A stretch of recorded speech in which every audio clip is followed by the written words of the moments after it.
What is going on, guys? It's your boy Sanity here, and today I've got for you guys a Battlefield 1 They Shall Not Pass DLC gameplay with the Char-2C Behemoth tank. I thought this was a really cool tank to use, and so I'm going to be giving you guys some of the details and stuff about it, as well as my opinions about it and tips on how to best play it on these maps. Please remember to like, comment, and subscribe. Let me know what you guys want to see in the future videos. With that all being said, let's jump into the video.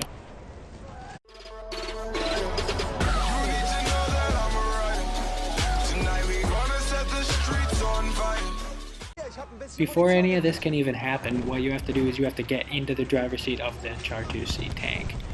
The way I do it in this video is that I spawn at the home flag, and then I run over to the Char-2C icon, and then get into the driver's seat before it even appears as a spawn point for the rest of your team.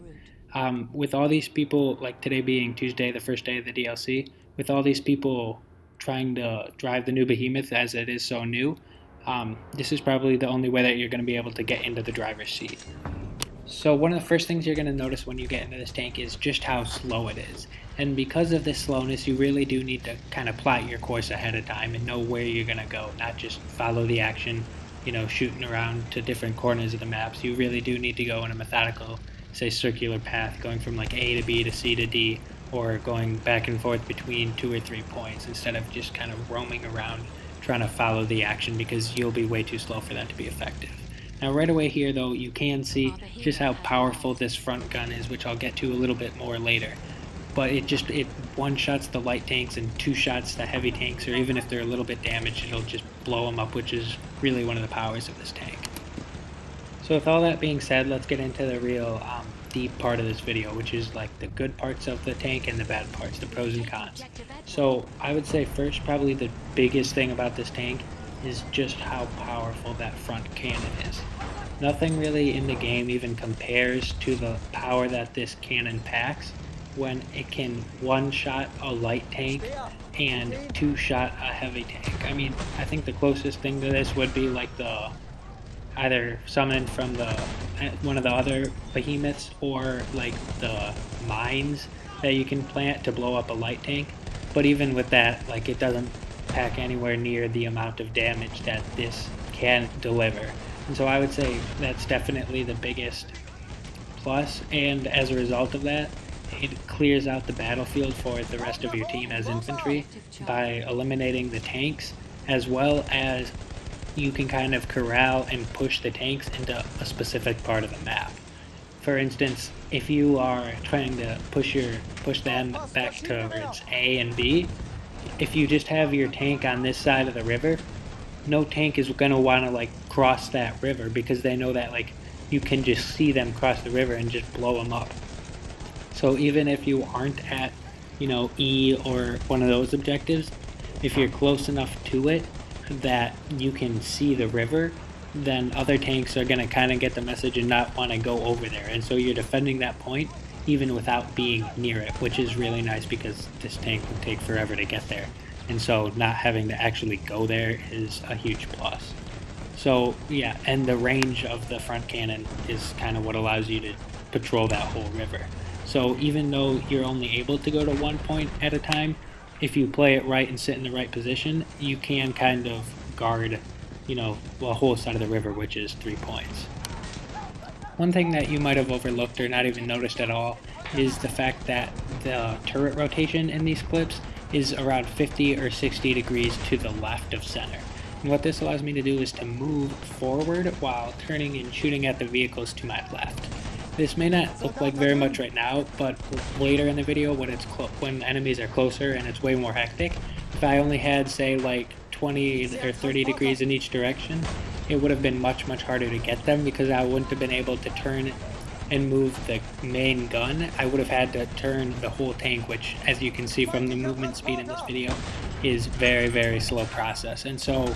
by having this larger range of motion with the main gun, you are able to take out those closer targets much easier and kind of pick off targets who are more around you, and it gives you much more mobility and ability to react to what's going on around you and pick off smaller targets that are moving faster and much closer. So the next plus I would say that this tank definitely has is it does have Behemoth level armor. I kind of played a little bit skittish like I would if I was in a heavy tank, say, and not wanting to expose myself that much, but this really does have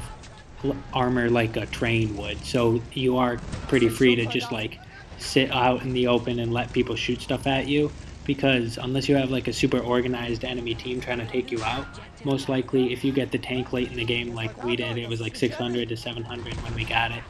the timer will run out before you get destroyed, and so you don't really have to worry about getting shot at. So moving on to the cons list, I think the first one would definitely have to be the movement speed. This tank takes so long to get from point A to point B that capturing objectives with it is really ineffective, because by the time you get halfway to the second objective, they've already recaptured the one that you just took. And so in that way, like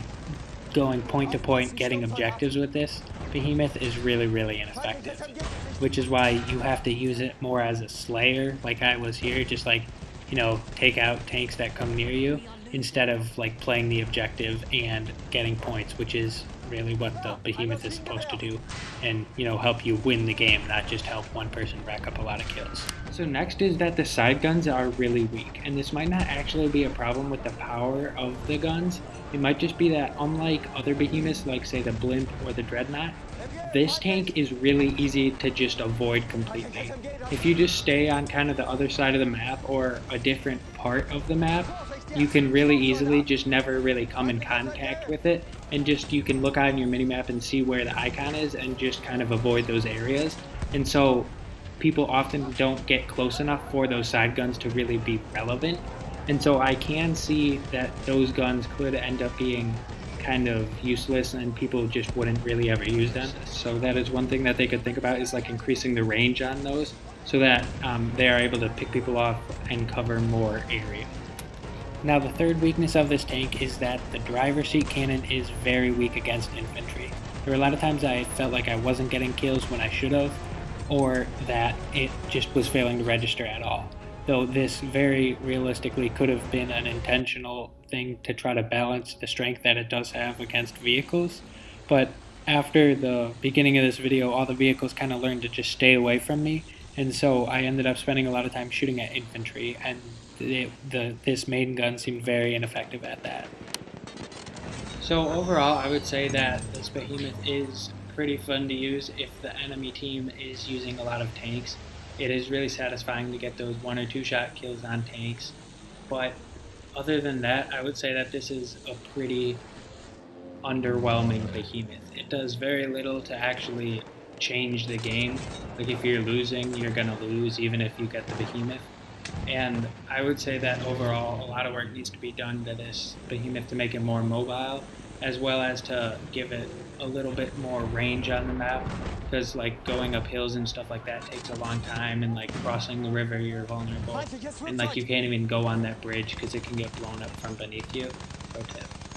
But overall I would say that it does need to really be worked on, especially like enhance its movement speed a little bit, or just maybe give a little bit more zoom on the cannon, or make it a little bit more effective against infantry so that it can cover the map a little bit better. So in the end, I would say that getting into the Behemoth and like running all the way over there to get into the driver's seat is kind of a waste of your time. I would say that there are a lot of way better things that you can be doing on the battlefield, like flying in a fighter plane and bombing the trenches and stuff like that, which is what I'm doing in the rest of this video, or just like being a foot soldier or taking a lighter tank and just racking up enemy kills that way, because I think that you can do a lot more to play the objective and to get a lot more kills and just rack up a much higher score, as well as improve your team's chances of winning if you are on the ground versus being in this tank. And it does really severely limit your ability to kind of enjoy the scenery of the map, and it is a really pretty map with the poppy flowers and stuff like that, which you can't really see if you're stuck in the Behemoth. So I personally would opt out of being in the Behemoth tank, because there are just a lot of other better things that you can do with your time. So that is going to wrap it up for the video today, guys. Hopefully you guys all enjoyed, and please remember to like, comment, and subscribe. Let me know what you want to see next, as well as check out my next video, which is most likely going to be on the assault tank and how you can best use that and some cool gameplay with it on the new map Swansong. So hopefully you guys enjoyed, and I'll see you all next time.